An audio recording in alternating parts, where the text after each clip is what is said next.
CFFC 集团源自法国，进入中国市场已经数十年，旨在为中国消费者定制最适合东方人的法国香氛。目前 CFFC 集团旗下拥有 AUF、Pergolis 及凡尔赛3个品牌，包含50多种香型。它们满足了不同年龄层的消费者在不同场合对香氛的需求。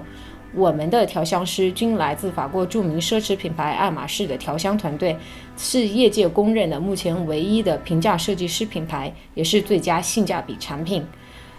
同时 CFFC 是2010年上海世博会法国馆唯一指定香水合作供应商，也是未来2届世博会法国馆代表香水的指定合作供应商。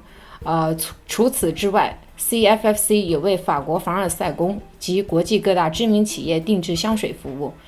比如这款凡尔赛系列香水就是获得法国凡尔赛宫独家授权，根据路易14国王的古老宫廷配方，配以现代化工艺重新演绎的法式浪漫香氛。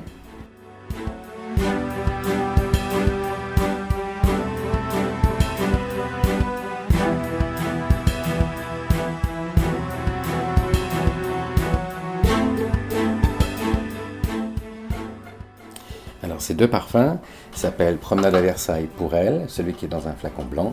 et Promenade à Versailles pour lui, qui est dans un flacon noir. Promenade à Versailles pour elle a été créé par Jean-Louis Fargeon, qui était au XVIIIe siècle le parfumeur de Marie-Antoinette, la reine de France.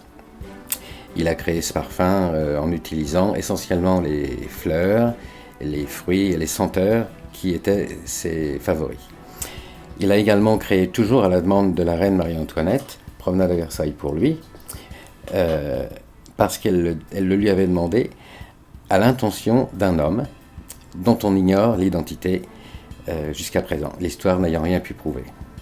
On a pensé pendant longtemps que ça aurait pu être pour le colonel Axel de Fersen, colonel de la garde suédoise, dont on a soupçonné qu'il avait pu être l'amant de Marie-Antoinette, mais sans que cela soit jamais prouvé. Les Jardins de Versailles est un parfum plus ancien que les 2 précédents. C'est un parfum qui a été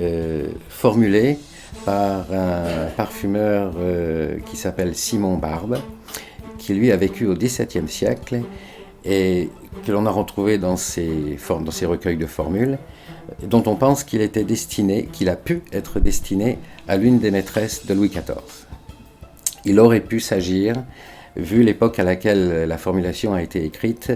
de mademoiselle Louise de la Vallière, qui était la maîtresse du roi Louis XIV.